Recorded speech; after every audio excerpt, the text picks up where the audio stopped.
Selamat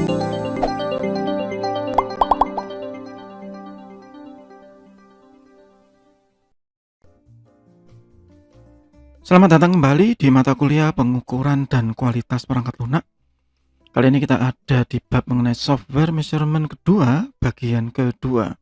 Bagi yang belum melihat video sebelumnya, silahkan dicek di playlist. Di bagian sebelumnya, saya membahas mengenai pengukuran yang langsung ada di ruang lingkup perangkat lunak atau software.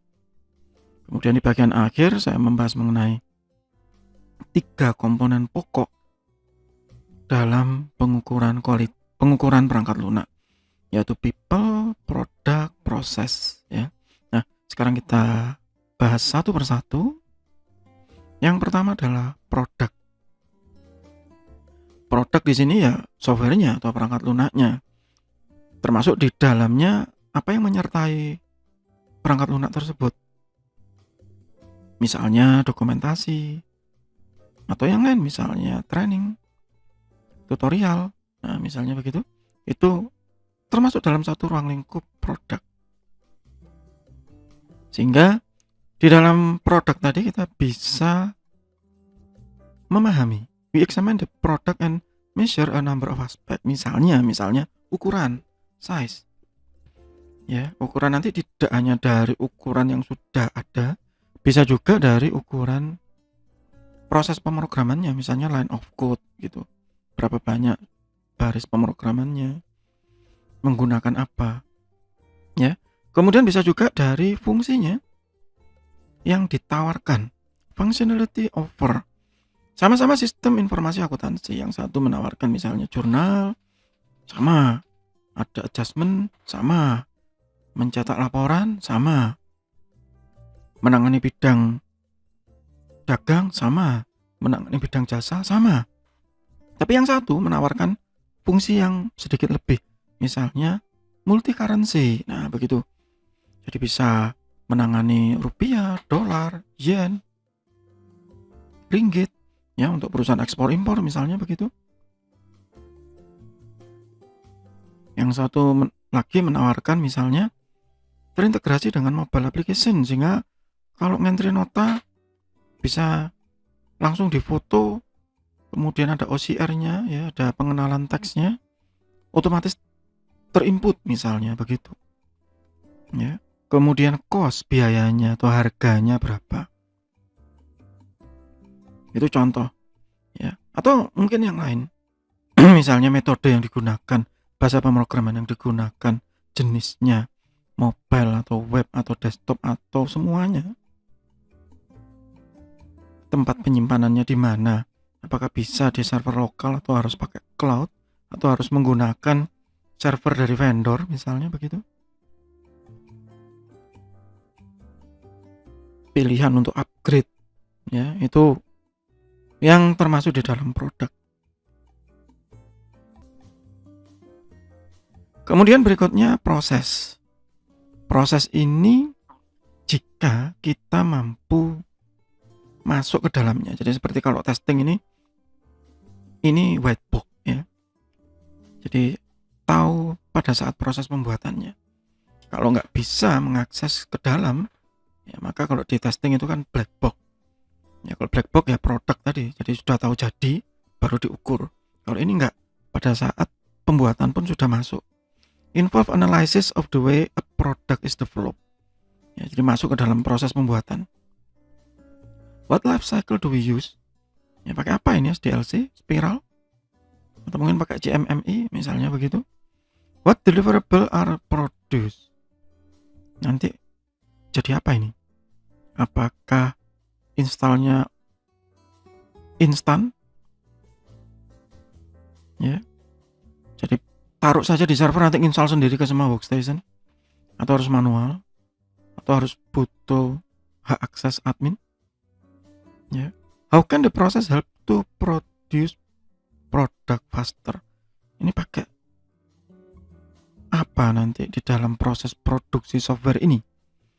Pakai OOP, pakai MVC, OOP biasa, atau pakai struktural biasa, begitu, tanpa ada object oriented sama sekali di dalamnya, atau menggunakan template-template tertentu, atau menggunakan framework tertentu. Nah, itu yang harus diukur. Kalau kita bisa masuk, kalau nggak bisa ya nggak bisa. How can the process help to produce better product? Wah, ini pakai framework X, Pak.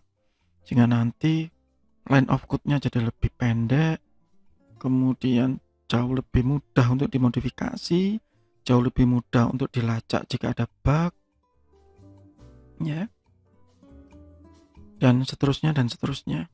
Itu proses. Jadi kalau di testing biasanya produk itu black box, proses ini white box-nya. Berikutnya measuring the people. Nah, ini yang sulit. Karena kita menganalisis orangnya. Ya. Orangnya cepat nggak sih gitu. Ya, cepat bukan berarti benar gitu ya. How fast do they work? Cepat tapi banyak bugnya, sama aja. Ya.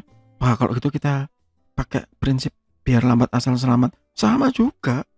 Nggak kelar-kelar nih nanti produknya. How much bug do they produce? Udah lambat banyak bugnya, sama. Ya.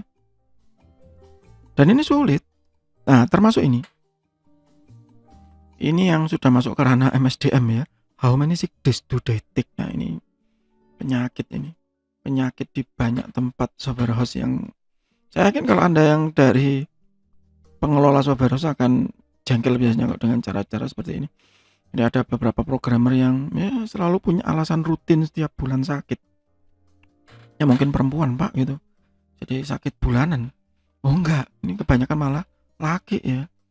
Ini kalau mereka stres, yang alasannya asam lambung lah, yang alasannya saya diare lah, begitu. Saya izin, Pak, gitu 3 hari 4 hari. Kemudian bawa surat dokter, ya kita semua tahu surat dokter itu mudah sekali didapat saat ini. Kemudian itu hanya trik untuk mengulur waktu atau memang benar-benar stres ya. Ini stres kok kambuhan setiap bulan, ya memang ada yang seperti itu ya. Tetapi ini sulit, kontroversial. Kenapa? Karena manusia itu sulit untuk dikuantitatifkan ya. Kalau di MSDM, bagi Anda yang ikut MSDM ya, atau Anda yang melihat video saya ini dari YouTube, Anda bisa cek video saya yang berhubungan dengan performance appraisal atau penilaian kinerja. Ya, di situ akan terlihat bahwa sulit sebenarnya mengukur manusia, itu sulit. Ya. Itu kenapa measuring people ini meskipun jadi komponen dasar dari pengukuran perangkat lunak, tapi berat. Ya, kebanyakan kita hanya ada di level produk. Nah, apa yang membuat software itu berkualitas? Apakah karena murah? Free, Pak, gitu. Ini freeware, open source. Ya, tunggu dulu. Free, open source, pasti ada donasi di belakangnya. Siapa yang mendonasi? Ada maksud apa mendonasi? Apalagi orang-orang Indonesia ya. Saya juga nggak yakin salah satu dari yang melihat ini pernah mendonasikan uang untuk freeware tersebut. Kalau Anda tanya saya pernah mendonasi, pernah, meskipun kecil gitu ya. Kalau saya akui misalnya $1, $2, $5 gitu, ya minimal pernah begitu ya. Tapi saya juga lihat ada beberapa orang yang di situ mendonasikan cukup besar ya. Ada yang 100, ada yang 1000 US dollar ya. Begitu. Kalau Anda lihat Krita itu ya, salah satu software open source untuk desain yang saya pakai sampai saat ini. Saya juga donasi meskipun kecil.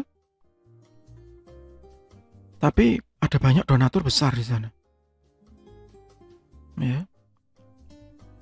Berkualitas, iya. Bagus. Anda bisa lihat reviewnya, Anda bisa coba menggunakan. Ya. Nah, kelasnya cukup baik ya. Begitu, atau pin.net juga bagus, dia juga free, dia juga open. Tapi ingat siapa yang mendonasi di balik pin.net, Microsoft, ya. Sehingga ya seperti biasa, there is no freelance gitu, tidak ada makan siang gratis. Semuanya nanti akan ada udang di balik batu gitu kalau bahasa Indonesia. Apakah reliable? Saya kasih contoh ya, misalnya Windows saja lah gitu, yang kita pakai sehari-hari ya. Ada yang bilang Windows begini, mengejek dengan blue screen dan segala macam. Saya bukan membela Windows, tidak. Tapi faktanya dari sekian tahun, apalagi Anda yang menggunakan Windows secara ilegal begitu, berapa kali sih blue screen dalam 1 bulan? Kalaupun blue screen itu kan kebanyakan memang karena hardware kita sendiri, bukan karena Windows-nya. Begitu. Ya. Testable, bisa dites nggak? Kalau kita menerapkan prinsip black box testing, bisa nggak? Ya bisa aja Pak, kebuka semua kok menunya. Ya oke, silakan. Berarti dia terbuka untuk dites. Apakah aman? Nah, ini pertanyaan yang sangat menjebak dan ambigu begitu ya. Misalnya seperti yang ya pada saat video ini dibuat sangat ramai ya mengenai WhatsApp gitu. Ada yang bilang tidak aman dan sebagainya. Sekarang kita lihat tidak aman itu karena apa? Apakah karena kita sendiri yang lalai? Atau kita sendiri yang tidak paham definisi dari secure, keamanan? Ya. Sehingga ada banyak hal yang memang harus dipertanyakan di situ. Maintainable, bisa di-maintain nggak? Ada update-nya nggak? Jangan-jangan software ini setelah ada, kemudian software host-nya lari, hilang. Ada seperti itu. Saya juga punya teman yang seperti itu ya. Software host-nya dengan metode hit and run gitu ya. Buat CV, dapat proyek besar, proyeknya selesai, CV-nya dibubarin, hilang, ganti lagi, buat lagi begitu. Ya, sehingga waktu si customer tadi sudah habis masa garansinya, bingung kalau mau upgrade mau kemana, nggak bisa di maintenance. Ya, ada yang seperti itu. Banyak. Ya, bukan hanya di Indonesia, di tempat lain juga ada. Sehingga tidak ada clear cut answer, tidak ada jawaban yang sesungguhnya. Semua punya ketergantungan dari pemegang keputusan ya, stakeholder. Sistem apa yang dipakai, user apa yang menggunakan. Ya, sehingga di dalam perangkat lunak kualitas itu sangat majemuk. Quality is multifaceted concept. Itu kalau di perangkat lunak. Beda dengan produk yang tangible ya. Misalnya air mineral itu kelihatan ya. Teman-teman yang di teknik pangan tahu apa yang membuat makanan ini berkualitas, karena tidak mengandung ini. Ya, teman-teman yang di bidang kesehatan juga tahu apa yang membuat obat ini berkualitas, karena tidak punya efek samping ini, mengandung ini. Nah, itu beda. Tapi dengan perangkat lunak kita punya hal-hal yang berbeda. Ya, mobil misalnya itu. Ini juga beda. Ya, multifaceted. Bagi yang ya masih muda, belum punya anak, sedan is the best misalnya begitu. Ya, pada saat sudah punya anak, punya keluarga, anaknya lumayan banyak, mulai mikir nggak cukup gitu. Saya butuhnya MPV, ya begitu. Bagi yang punya usaha, beda lagi pikirannya. Sehingga kualitas menurut yang A itu berbeda dengan yang menurut B. Berbeda lagi menurut C. Sesuai apa? Sesuai tadi. Stakeholdernya apa, untuk apa, dan siapa yang menggunakan. Ya, jadi berbeda. Sehingga kita punya macam-macam. Misalnya online banking system. Maka yang disebut berkualitas, ukuran pertamanya adalah security. Harus aman dong, bank lo ini pegang uang orang. Harus presisi, correctness. Tidak ada selisih 1 rupiah pun di saldo. Dan reliable, tahan banting. Beda lagi dengan Air Traffic Control System, ATCS. Robust harus tahan banting duluan. Security nanti dulu. Kenapa? Ya karena ini sistem terbuka begitu. Dan lebih penting lagi real time. Online banking juga real time, Pak. Iya, betul. Tapi mungkin security yang paling pertama. Nah, itu skenario-skenario definisi kualitas yang berbeda-beda. Nah, beda lagi dengan game untuk anak-anak. Kalau Anda lihat di Play Store ya, Google Play Store, yang saya dulu sering install itu Marble ya, Mari Belajar, itu punya orang Indonesia. Beda. Security nggak ada, saya bilang. Kalau sign up itu ya cuma nama gitu aja ya. Itu bisa dikasih ABCDE, hahaha, apa 1 2 3 4 5 itu masuk aja kok. Ya. Reliable. Banyak bugnya ya kalau menurut saya sih. Ya. Karena dia punya puluhan game di situ. Ada beberapa game yang bugnya sangat terasa. Begitu. Tapi mereka tidak fokus ke sana. Bagi mereka fokus pertama yang disebut berkualitas, karena penggunanya anak kecil, yang paling penting adalah user friendliness. Bisa ditebak. Ya mungkin kalau kita orang dewasa yang menggunakan akan berpikir 2 kali. Ini game apa sih gitu? Kok gampang banget nebaknya lo ya untuk anak balita atau untuk anak TK gitu ya. Waktu saya menginstal itu untuk anak saya waktu masih TK, mereka senang gitu, mereka happy. Bahasa Indonesia, ada suaranya juga sangat friendly gitu ya. Pengisi suaranya itu seperti guru-guru di TK begitu ya. Dan meskipun gampang ditebak, tapi anak kecil suka memainkan itu berkali-kali. Nah kalau kita bosan nebak buah-buahan gitu, apa nebak buah-buahan, beda ya. Itu menurut saya dari sisi teknologi pembelajaran itu berkualitas, memenuhi semua aspek pedagogi. Beda ya, beda pendefinisian kualitas. Jadi lain. Itu yang harus dilihat pertama kali. Ya, harus dilihat pertama kali. Sehingga